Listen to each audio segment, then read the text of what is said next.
It boasted a large dirt racetrack with a grandstand, which was erected so that people could watch the popular horse and buggy racing of that day. The fair was also designed to serve the purpose of telling farmers about alternative cash crops which could help replace their losses due to the effect the boll weevil had on their cotton. There were some 15,000 paid admissions on the first day of that fair, which began in October 1923. That early fair featured a midway which boasted of having 25 clean shows and 8 rides for people of all ages. Each night, the show ended with a spectacular fireworks exhibition, which drew people from all over the county. The fair was tremendously successful with its exhibitions of livestock and local goods. The Cabarrus District Fair survived the early years of the Great Depression. It had a successful season in 1934, but funds were simply not available to pay the large cost of restoring and renovating the wooden grandstand and other buildings.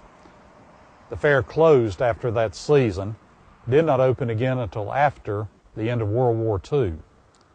In 1946, residents of the eastern section of Cabarrus County, particularly those in the St. John's community, reorganized the St. John's Community Fair.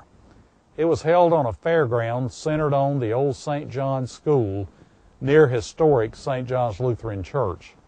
The fair was very successful and operated from 1946 to 1951 when it closed finally. The old St. John's School was lost to fire in the early 1970s. The story of our modern fair begins in 1953 when the Concord Chamber of Commerce led a drive to reorganize the Cabarrus County Agricultural Fair. J. Lee White was elected as first president of the Cabarrus County Fair, with L.D. Coltrane Jr. serving as vice president. Pete Gravely was the manager of the Concord Chamber of Commerce at that time, and Mr. Gravely also served as manager of the Cabarrus County Fair during 1953 and 1954. When Mr. Gravely moved from Concord, local attorney Clyde L. Probst Jr. became a very successful manager for the fair, serving until his untimely death in 1991. Under Probst's management, the fair grew tremendously from its small one-tent beginnings in 1953. It featured exhibits of livestock and fancy poultry, country and western music,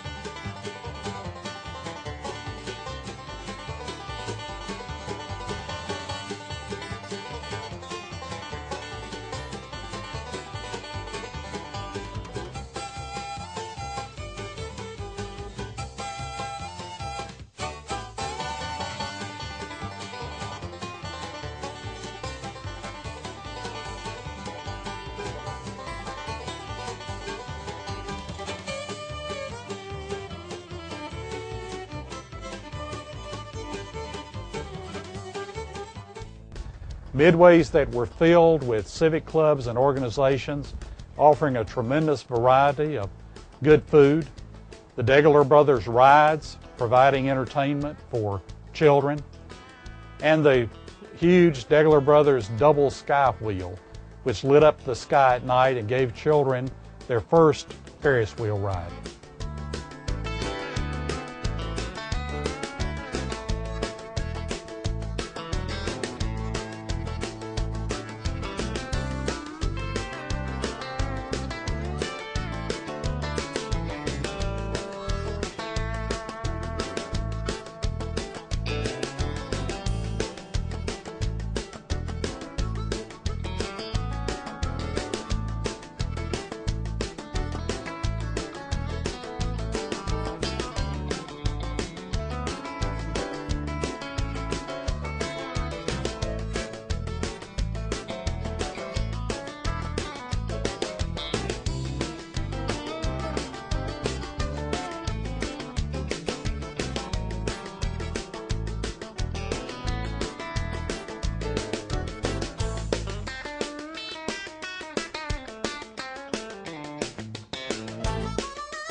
Following the death of Mr. Probst, Harold McEachern served as general manager of the fair, while Probst's longtime assistant, Mary Ann Cooper, was named as manager operations.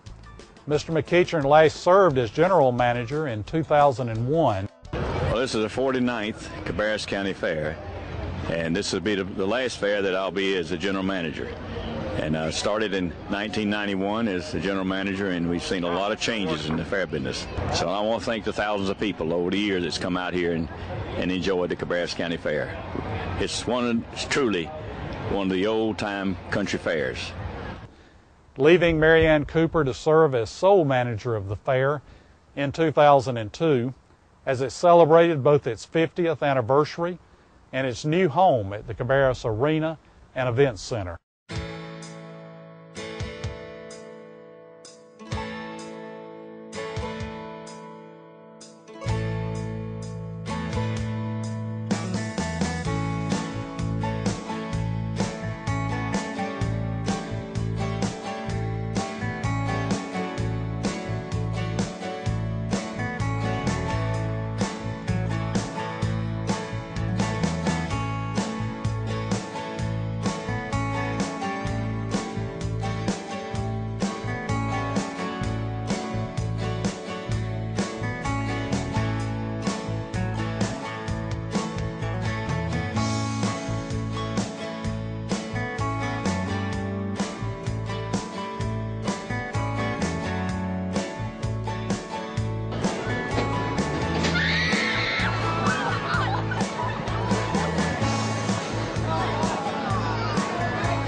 Familiar sights and sounds of the fair continue to draw residents, many of whom have attended the Cabarrus County Fair since they were children. From its beginnings in 1953 in one moldy tent, it has now become one of the largest fairs in the state. In addition to the usual exhibitions of prized livestock and poultry and other farm goods, the fair offers quality entertainment for families, a wonderful variety of food, rides for children of all ages, and exciting sounds and images which will create memories for a lifetime. It's not difficult on a starlit September evening to imagine that we hear the voices of showmen and vendors from a time long past. The exciting sounds of horses and buggies on a half-mile dirt track. The sound of Walt Probst as he tunes up his fiddle for his favorite old gray mule.